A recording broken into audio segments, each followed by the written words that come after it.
Okay, so I have a testimony I feel led to share. Here we are in the LDS Quad Bible, the Quad Bible, um, the Mormon Standard Bible. Okay, so within this Bible we have church history maps, Mormon church history maps, and we have what you're looking at. This is the place that God revealed Himself to Joseph Smith, and this is the place. This is located in upstate New York, where Joseph Smith lived in his log cabin, and so this is a big part of Mormon history. So I've just learned that when I was maybe 12 years old, I think, I went camping. My family used to go camping, and I went camping at this campground, which happens to lie exactly in this area, in this property. And during that camping trip, I grew up a big Beach Boys fan. At that point, I was up to like the Wild Honey album, and but that was the first time, because everything, the government is like, in the background controlling everything. So that camping trip was actually the first time I ever heard Smells Like Teen Spirit. Before then, I already was listening to Weird Al, because Weird Al's Off the Deep End was meant for us to bring us to Nirvana, to bring the youth to Nirvana, and it worked.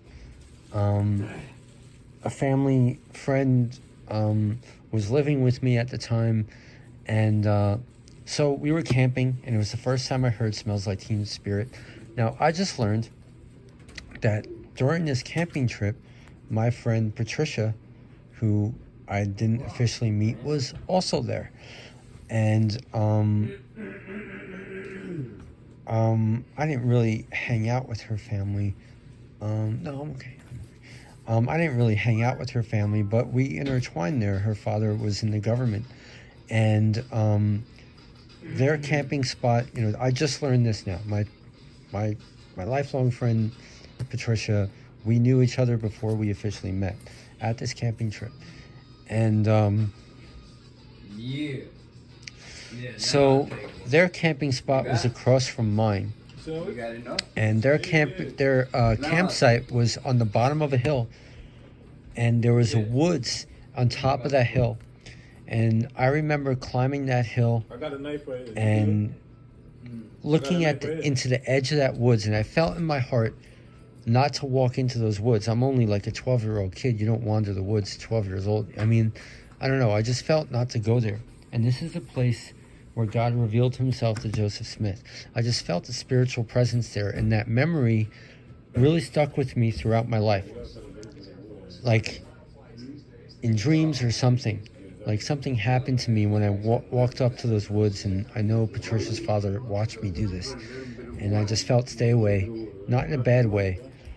But so as I'm laying here earlier today, as I was in and out of sleep, I received a flash vision from Jewel and her angel. It was just her photo from the cover of her Spirit album in those woods, and the sun was going down, and I felt a warmness in my heart as the sun was going down. And that is a token of faith for the season we're all expecting to walk into. The end of that season will end well. I believe me and Patricia will have some type of spiritual union there. And when we read of this place in the Mormon Bible, let me see if I could get it. In this log cabin, right? The prophet Joseph Smith studied the Bible in this house as he struggled to learn which church was right? Because our Bibles have been torn up, chopped up. People bicker about doctrine, but the Book of Mormon presents clear doctrine. The Book of Mormon is meant for seasoned Christians to get clear doctrine, okay? And waiting for it to focus. Okay, we read about this in the Joseph Smith history, okay? Moroni, the angel of Moroni, appeared to Joseph Smith and told him of the Book of Mormon plates. Now, the Book of Mormon plates, waiting to focus, please. Thank you. The Book of Mormon plates were buried in this forest where God revealed himself to Joseph Smith. So, and it just so happens to be that I first, unknowingly met Patricia there, and we're going to have a future there. And I was given a token of faith from Jewel that it will end well. And my only discernment, I don't have all the answers, is I think as the Book of Mormon brings clear doctrine to us, I believe this event in our future, in that time, in our religious history, clear doctrine will be brought forth as the daughters of Zion and the shadows of the Apostle John's come together. We kind of read this in the second epistle of John. So I just want to share that testimony. So it's a good thing. Rejoice. Thank you for tuning in. Allah bless you. Love you.